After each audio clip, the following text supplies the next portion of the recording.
ব্যাচেলরেট পার্টিতে বেশ কয়েক পেগ মদ্যপান করার পর তনিমার বাগদত্ত তনিমাকে তার ঘরে নিয়ে যায়। খুব তাড়াতাড়ি সে ঘুমিয়ে পড়ে। কিছুক্ষণ পরে যখন তার ঘুম ভাঙে, সে ঘরে তৃতীয় কারোর উপস্থিতি টের পায়। সে বুঝতে পারে কোনো একজন পুরুষ একজন নারীকে সজোরে চুমু খাচ্ছে। মৌমিতা, তুমি যাও এখান থেকে।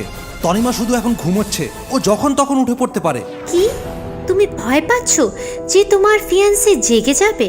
কাল তোমার বিয়ে, আর আমি শুধু তোমার কাছ থেকে আজকের রাতটা চাই। মৌমিতা আস্তে আস্তে লোকটির শার্টের বোতাম খুলতে শুরু করে। তনিমা নিজের কি জানতো যে লোকটার সাথে সে কাল ঘর বাঁধতে চলেছে, সে তার বিশ্বাস নিয়ে এভাবে ছিনিমিনি খেলবে?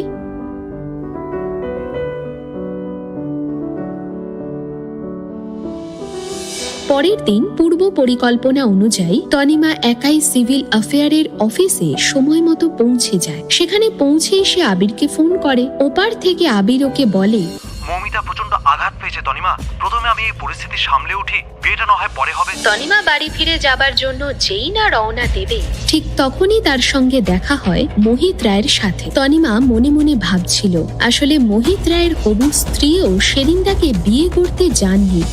তুমি যেখান থেকে হোক একটা মেয়ে আমার সাথে বিয়ে করার জন্য নিয়ে এসো।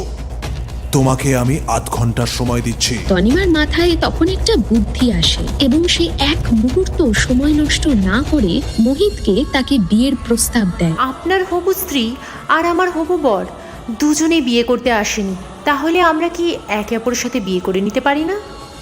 আপাতত এই পর্যন্তই।